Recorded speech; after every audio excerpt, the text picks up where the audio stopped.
Welcome to the Underwater Podcast, where we take a deep dive into the world of underwater portrait photography, cinematography, and everything in between.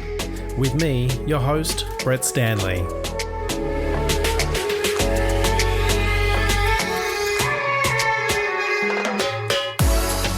Welcome back to the Underwater Podcast, and for episode 14, I'm chatting with Australian hair and makeup artist Rick Findlater about his experiences working on films like Pirates of the Caribbean and The Impossible, a true story about the devastating tsunami in Thailand back in 2004. He also tells me about his time working on the Jacques Cousteau biopic, The Odyssey, which took him all around the world, including Africa and Antarctica. It's a beautiful film and I really recommend it. Rick also covers some of his techniques he uses to keep wigs on in heavy water scenes, dealing with the colour-changing issues of prosthetics in cold water, and the stress of having divers go searching for a lost wig. Alright, let's dive in.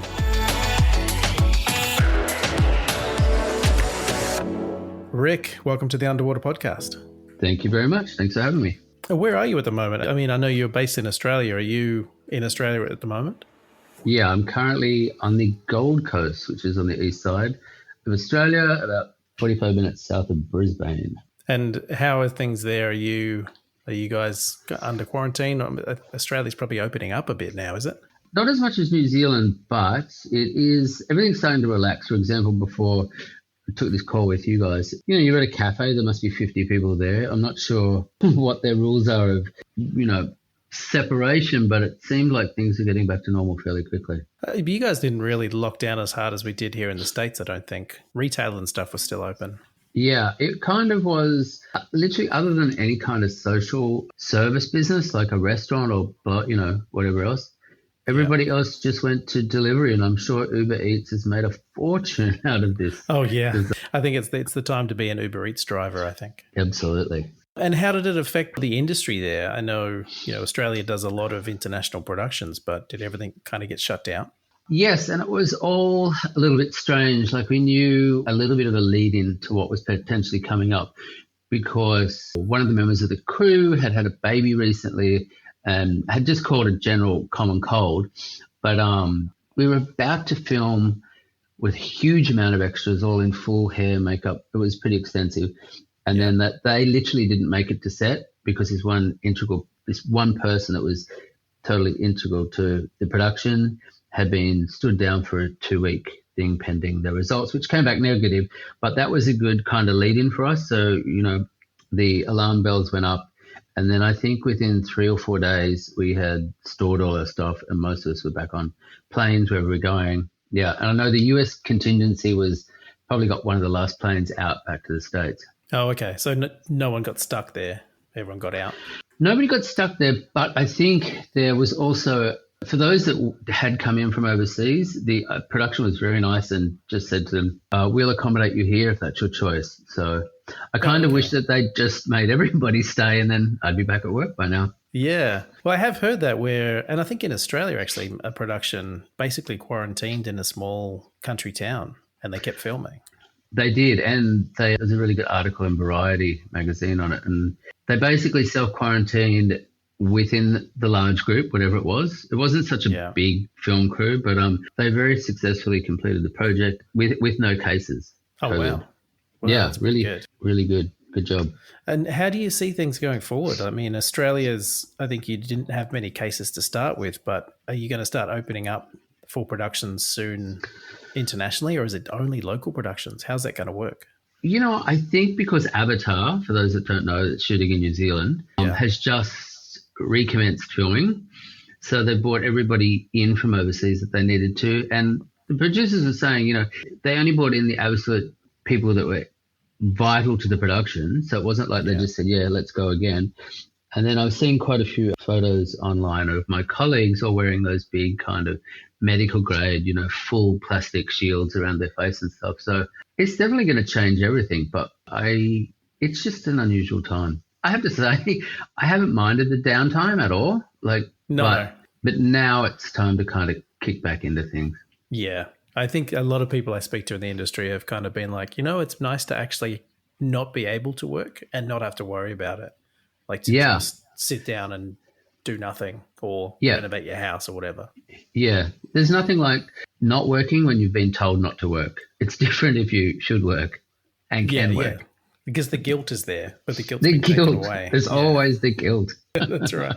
So let's talk a little bit of your career. I know you've been in the industry for quite a while now. And in terms of working with water, and I know that, like a makeup artist and a hairstylist is not a specifically underwater hair and makeup artist, but you do deal with water and, the issues that come with it. Where did you kind of come across that first in your career? Well, funnily enough, one of the very first things that I ever did was a TV show called Flipper. So, yeah, I'm not even going to say what year that was, but it was a long time ago. Not the original Flipper, surely. No, I'd be dead. Oh, no offense to anybody on Flipper that isn't dead. No, it was the second reboot they did, and they shot it on the Gold Coast. So, of course, it was all water-based. So that was kind of my introduction to makeup and hair in combination with water. Right.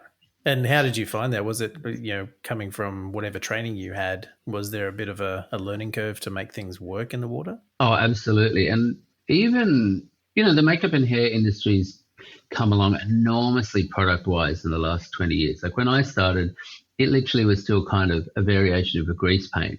It was just a bit thinner than what they used to use on theatre.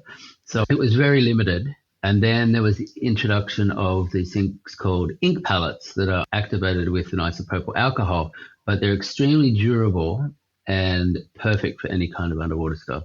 Oh, okay. So that they're like a hard palette, and then you basically mix that a bit with the ISO? That's it. So it comes out like just this flat dried palette with the colors in, and then you just pour in a tiny little bit of isopropyl alcohol, which then activates the whole thing into a liquid, which you can use with a paintbrush or any kind of makeup brush that you want. Right. And so then going from Flipper, what was the next kind of big production you did that you did a lot of underwater? I went from, in my startup years, I went from that to a thing called Tales of the South Seas, which was another remake. I then did another thing called a TV movie called Mermaids, which you can imagine was all underwater. Yeah, I did look that one up, and it looked very, very 2004. Yeah, so it was still there. But I remember one of the funniest things that ever happened was we were on a film. I'm not going to mention the actor, but he was wearing a hairpiece, and he had to do a jump off a boat, probably off the second floor of the boat, into the ocean, surface up into a close-up, and Bob's your uncle. It was all going to be great. So I said to the hair person, are we okay? Is everything locked on? We don't need to lose anything here. So sure enough, the actor jumps off the boat, dives down about, 3 or 4 meters, and surfaces with no hair. Oh, God. We then had to send the divers to the bottom of the ocean, which again wasn't that deep, looking for this hairpiece because we didn't have another one. Oh, my God.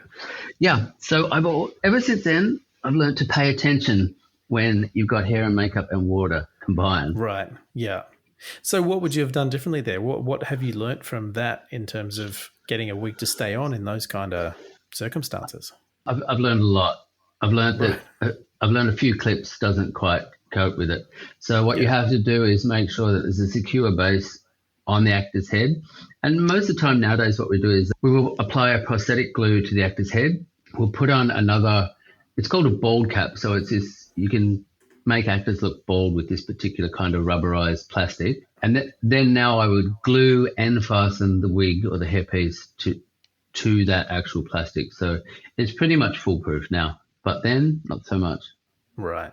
Because you did a film that was, and I saw it, I haven't seen the actual film, but I saw the clip of it, it's The Impossible, which is the film about the tsunami in 2004.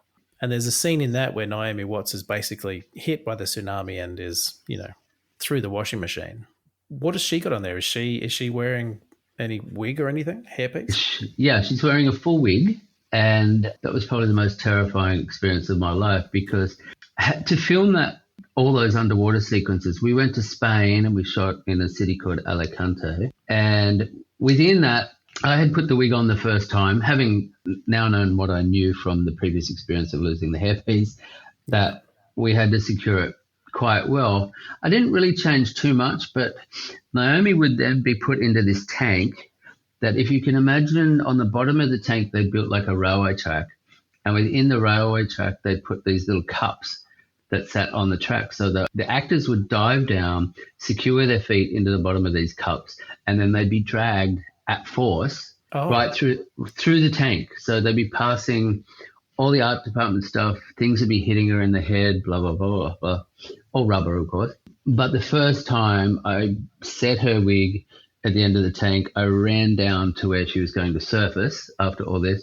I just closed my eyes. And so finally she got to the end of the tank. She came up and the wig was on.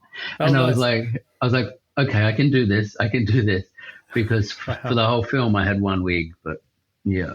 Human hair wigs at the front have a lace base that they then put in one hair at a time. They're very expensive. And to just double kind of lock that in, I made sure that I left the lace at least like maybe an inch long. And then I changed the glue that you used to stick down the lace to the skin with. So I didn't have too many problems. But within that film, there were lots of scenes that she'd be under the water and then she would surface up into a close-up. So there was nowhere to hide with any of it. But I think the result was really good. And, Brett, you should see the film. It's fantastic. I've been meaning to. It's one of those things, but I think the idea of it freaks me out. And even watching that clip the other day was like, oh, man, that's intense. It's an intense film, but it's a true story. Yeah, I think that's what freaks me out the most, is that these people went through this. You know, I mean, it's one thing talking about a wig staying on, but seeing all the crap that she was being thrown through, and that's, you know, true story and that's real life. Yeah, that I think was so confronting. But yeah, I do need to see it. So if you've got a wig like that, so generally, and you know, my wife is a hairstylist, so I know a little bit about wigs. And generally, if you're using a lace front wig, you're trying to hide that lace as much as you can, so the camera doesn't pick it up, right? Yeah. Well, I think the thing with wigs is that you're not supposed to know they're wigs. Yeah. So we do our best to conceal the fact that anybody's wearing a wig ever. That's primarily our objective. So the point, and normally on dry land, you can attend to these things and you can add a bit more glue and you can really make the lace disappear. I mean, this system of wearing wigs has been around for 100 years. So we've all done it the same way, but the products have become a little better. So in those circumstances, when you're on land, you have access to them all the time. But once they're underwater, there's hardly anything, well, there's nothing you can do. So you kind of have to get it right the first time, because as you know, filming is a very expensive thing to do. And if you as a hair and makeup artist is taking too much time, that's then costing them money, and that's not good for anybody. Yeah, totally. And so when you're in a situation like that where you've got a wig that you've left a bit of the lace in there to hold it on for that one shot, do you then trim that back for the close-up shots that come later, or are you just hiding it a lot better? No, I just had to hide it a lot better. I ended up using a product called Matthew Mungle is the artist's name, and he makes this spirit gum adhesive that kind of has a bit of clay in it or something. So I used that, and I found that the less I touched the wig, the better. But at the same stage, you have to have an actor or an actress that is aware that you're trying to make something fake look like something real, and that there are limitations. Like Naomi would know never to put her hands on her face or do any of that sort of stuff. So she was fantastic in helping me get that across the line. Yeah. And I guess the more that she buys into it, the more it sells it as well, I guess. 100%. I particularly with that film, I think when people go, they say, oh, you did The Impossible. I'm like, yeah. They're like, what were you there for? I'm like, well, she's wearing a wig the entire thing. And they're like, what? I'm like, yeah, she's in a wig the entire film. They're like, oh my God. And so from that point, so why is she wearing a wig? Is it because the character needed to have a certain length of hair, or she just didn't have the hair at the right length, or was it an artistic decision? No, it's kind of Naomi's decision. Until an actor or an actress actually gets a good wig in some good hands, most people are nervous of the result. I had worked with Naomi twice before, and same thing, always in wigs. But mainly the actresses will use a wig if they don't want their own hair damaged. Right. Which I think is always a good idea. And, sometimes it's too short, or the director could say, I need it longer. But if you cut the actor's hair, then you go into a situation of extensions. And I didn't want to have to deal with that underwater. That would have been a disaster, because one of the extensions got caught on something, would have just ripped her hair out. So the only problem I ever had, because we were in the water so long, the pins that I had used because when you do a wig, you get their own hair and you wrap it around their head so it's dead flat. So it should look like a hair skull cap kind of thing. Yeah. But the pins that I had used to secure the hair, of course, we were in salt water, had started to rust. And I then had to recolor her hair to take these bloody rust marks out of her hair. That's not something I've ever thought of. And I work a lot with wigs in water as well, but usually those pins aren't in there for that long. They usually just leave rust stains on the bottom of my pool. But for it to have colored the hair, that's interesting. I hadn't really thought about that. Yeah, that was definitely something nobody was happy with. Yeah. So going from wigs, have you had to do stuff underwater with prosthetics?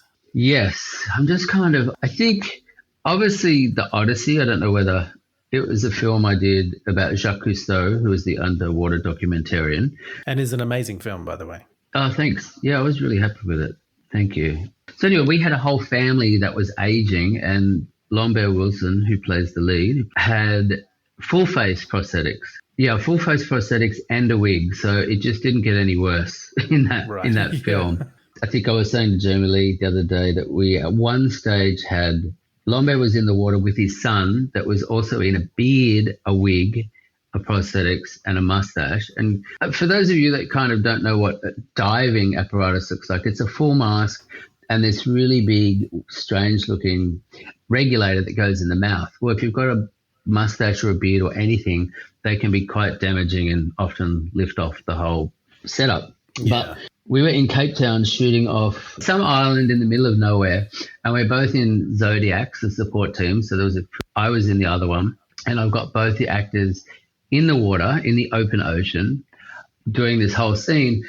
Because they were in so many wetsuits, it was so cold, their body was heating up. But of course, the prosthetics, which is a silicone, doesn't change color. Right. So we were getting this horrible kind of mottled effect where you could see these bright red lines around these prosthetics that was staying this horrible kind of greeny grey color. So here's me having somebody hang onto my legs as I'm bent over the front of one of those inflatable Zodiacs, trying to adjust this prosthetic color while the actors are overheating, even though they're in freezing cold water. I've got masks where the actors are trying to take them off above their heads, so the wigs are lifting. Let's just say it was not a good day to be on the water. No, that sounds like crazy. A nightmare. Yeah. Well, it got a bit more crazy when 3 humpback whales decided they should come and have a look. Oh, really? I don't know if anybody's been up close to them, but they are enormous. Like their tails are probably half the length of the boat. Yeah. And our South African, dive supervisor was like, okay, we're just going to give this another 10 minutes because it looks like they're getting a bit pissed off that we're in their domain kind of thing. Right. But you'd turn around, you'd have this whale like looking up at you, and I'm like, oh, okay, I'm not getting in that water. How far away from you were they? Oh, half a meter. Oh, so they were really interested. They were coming to check it out. No, they were really interested. They'd kind of come up half under the boat, which would then rock the boat a bit. I think they were just curious as to what was going on and why there was so much attention on these 2 guys in the water that obviously looked like seals anyway. Right. Yeah. In their wetsuit and flippers and stuff. Well, at least it was humpbacks and not killer whales. Yeah, exactly. So, that's really interesting with the prosthetics because I hadn't really thought about the body temperature changing and the prosthetics not matching. How do you, have you had issues of that in other situations? Like, does it depend on what the prosthetic is made of? No, because unless the prosthetic is obviously, it's a basic plastic, to be really blunt about it. The only way to change the color is with inks or something that's, sits on top. Like we can't inject it with anything. Once it's pre-colored, it's pre-colored. Yeah. But you'll have these problems on land if you're going to.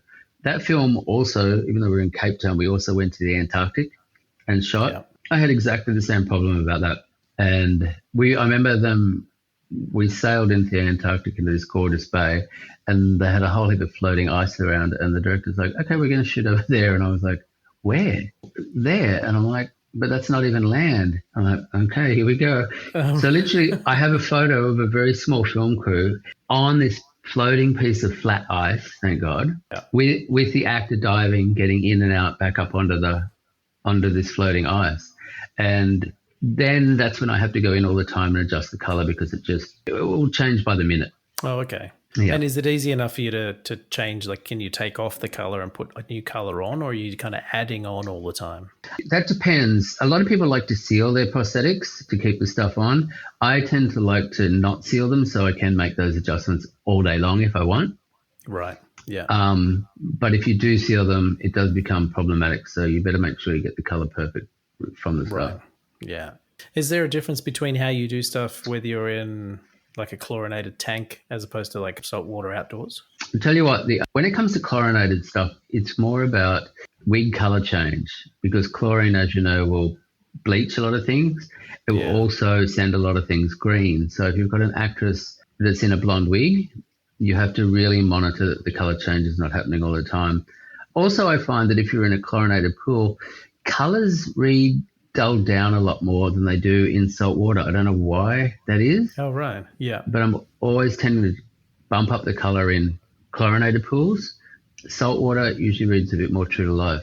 Oh, interesting. Is it maybe because of the actual sunlight as opposed to whatever lighting they've set up for the tank? Well, I think most of the time, like if you're shooting in open water, nobody's pool looks like the ocean. Do you know what I mean? Like most pools have always got that horrible overly saturated blue color. Yeah. And blue on anybody's skin never looks any good. So you've always got to pump up the red. So I think predominantly that's where that comes in. But like I said as well, the chlorine can have a horrible effect on people's skin. When we're talking about this too, I don't do things where it's like a 1 or 2 day shoot. Normally they're in the water for up to a week. Doing complicated scenes, the actor will often have to come to the surface and hang onto one of those pool noodles or something and get their breath. And then I will be in a support boat waiting to do whatever I need to do to get in and make the changes. Yeah. And do you have a preference for like which one do you enjoy more, in tanks or open water? It's always that little bit more controlled in a tank.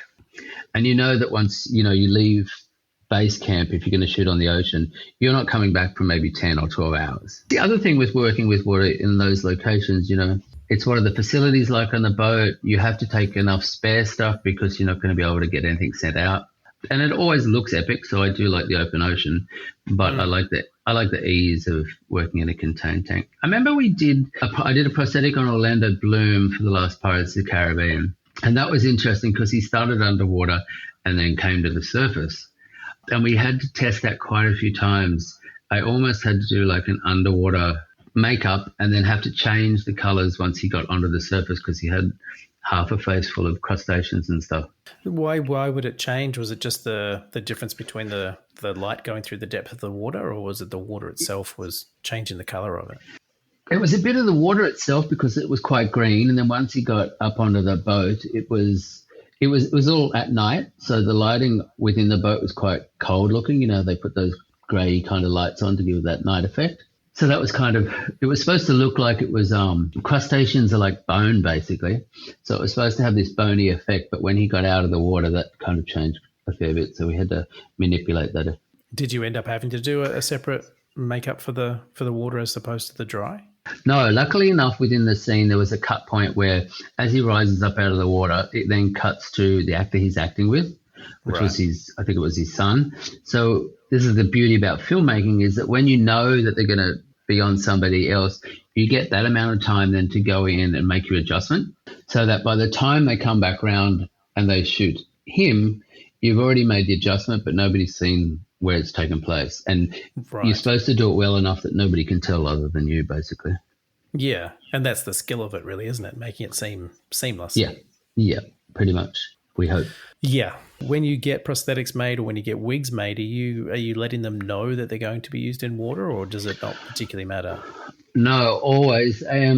Mainly with the wigs, because if you can imagine when people are making a wig, it's like making a carpet. So everybody's, most people know they did it in school, that basic knotting thing where you do it with a crochet hook and you do one at a time and you make a little knot. Well, if you can imagine on a wig, every hair is put in one at a time. So it can take up to 3 or 4 weeks to get made. Now, within those knots, what they can do is instead of just doing a single tie on the knot, if they're going underwater, I always ask for a double knot because the knots itself hair expands and contracts when it's wet or dry. This is human hair as opposed to synthetic. human hair. So what happens is those knots will eventually become loose. And because of the motion underwater, it's that soft kind of billowy thing. It just tends to loosen all these little knots that's holding their hair to this framework of the wig cap loose. Right. So if you double knot them, it's a lot easier and you get a bit more longevity out of them. Oh, that's interesting. And that's something I would never have thought of, is having it done at that base level to keep those hairs in. Yeah. Yeah, you want to do whatever you can to keep those hairs in and on her head. Yeah. And I think anyone who's ever been on an underwater shoot or an underwater production, the amount of hair that ends up floating around the pool or the tank is quite horrendous. Yeah. Yeah.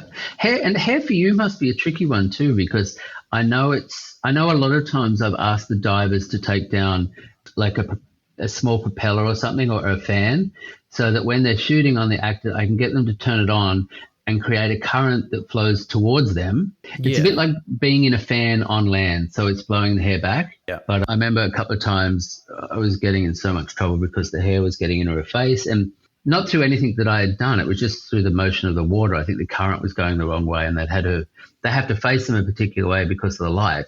And then so I just said, can you please take one of those, I don't know what they're called, little submersibles down and just blow the water towards her, which fix the problem straight away. Yeah, it's like having the leaf blower or the wind machine kicking that hair up and stuff. Yeah. I mean, hair underwater it's a nightmare, but when it works, it's amazing. It's beautiful. Absolutely beautiful. I'll tell you something about hair and underwater was Pirates of the Caribbean, where I worked with your lovely wife on. We had Javier Bardem plays the lead character, Captain Salazar, and what they did was they got us to take a couple of wigs and secure them on a head block, which is this cork kind of thing shaped like a head. So you pin the wig onto the block. They then took the block underwater into a green screen environment. So they just green out a pool or use a blue pool. Yeah. And then they just filmed the hair moving around in the water. And so through the whole time through the film, when you see Javier Salazar in Pirates, Dead Man Tell No Tales, he had no hair on his head ever. Oh, so he was like a bald cap when you were shooting? Yeah, complete bald cap with just dots on. And they put the wig on after just so they could get the movement, which I thought was genius. And so did they take that wig down and film just for reference, or was that footage used in the final?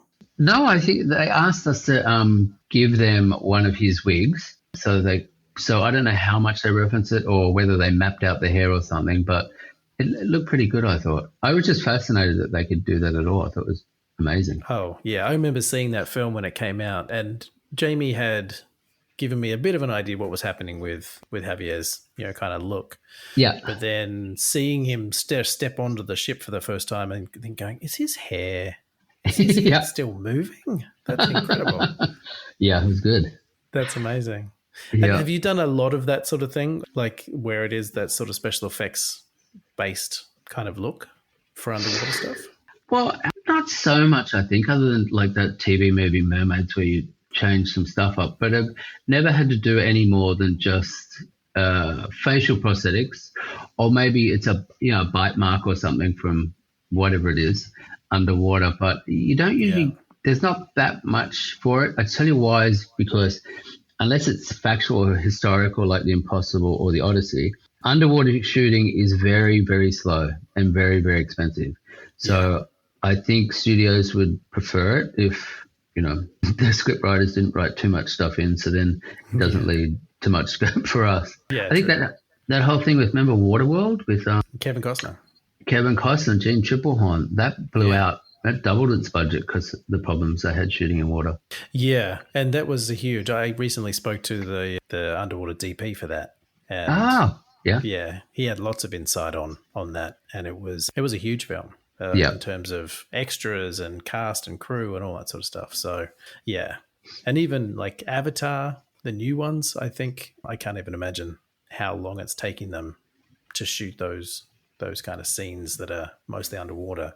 For those who don't know, the new Avatar coming out is mostly set on a water world.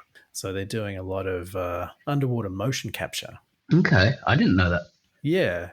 So instead of doing the motion capture like they do normally in a mocap studio, James Cameron's actually got them doing motion capture under the water. Because he totally has a fascination with everything under the water. Yeah, he does. James Cameron. Yeah. He'd be a I good just one for lost your podcast.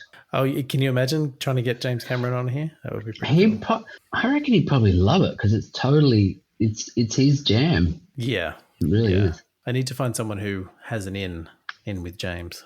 Well, I might be able to help you out with that. Oh, really? Maybe. Yeah. Let's keep talking, Rick. Yeah, okay. When the record button is off. Yeah, exactly.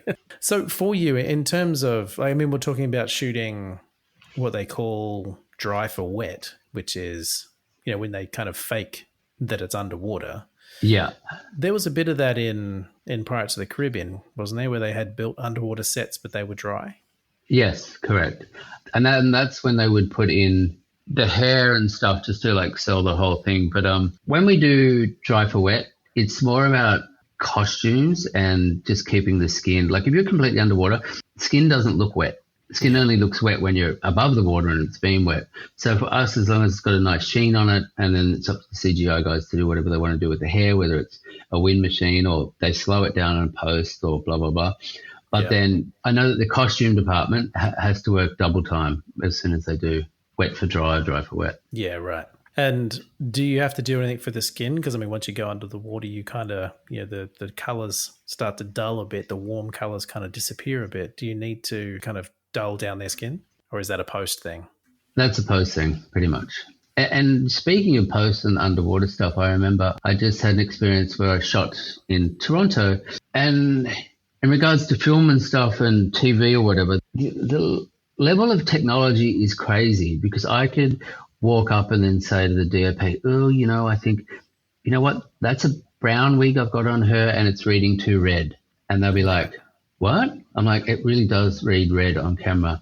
You just go over to the DAT operator who then would adjust one little control and the wig would be back to brown. Oh. Yeah, it's really grading it on set as they're going. They're grading it as they're going. That must make things a lot easier for you. What would you do if that wasn't the case? If you came across a wig that was not reading the right color, did you have to go back and recolor it, or no? Fingers no, crossed? I would just go and see the DOP, and then I'd go and see the gaffer, and I'm just like, is there anything you can do to help me out?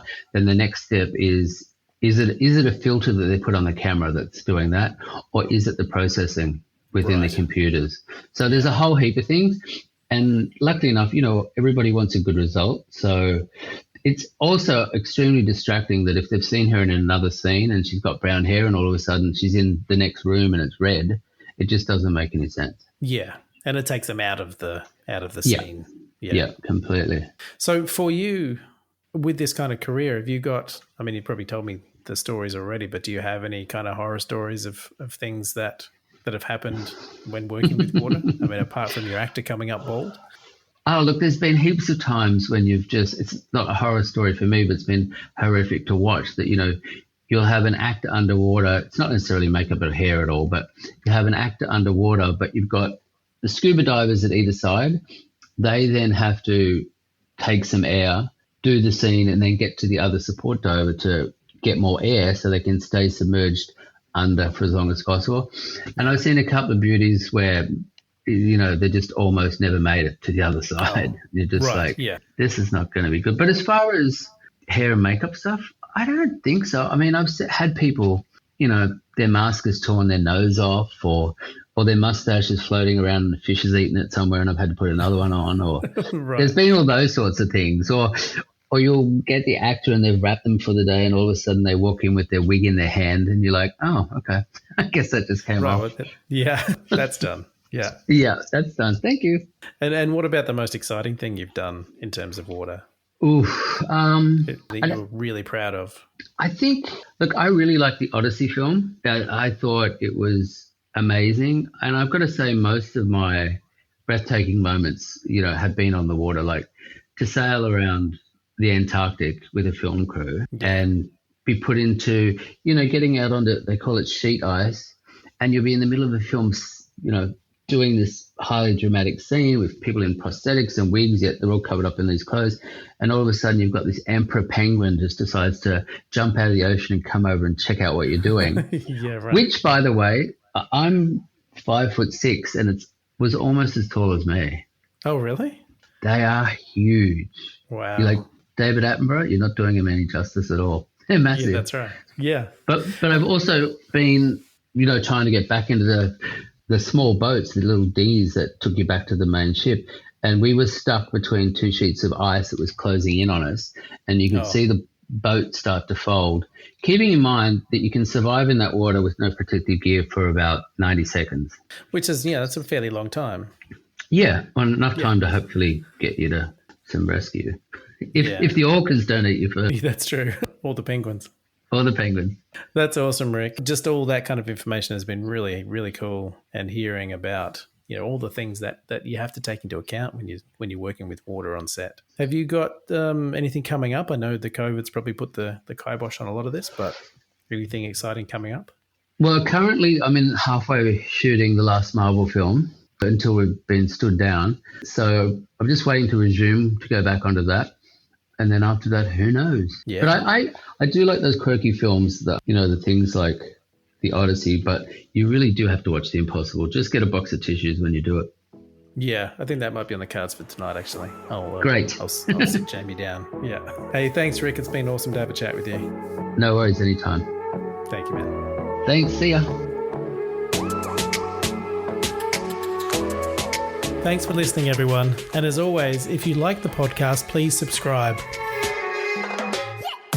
If you'd like to connect with us or just learn more about my guests, you can hit our website at theunderwaterpodcast.com or on Instagram or Facebook. Also check out our regular live streams on YouTube. Links will be in the show notes.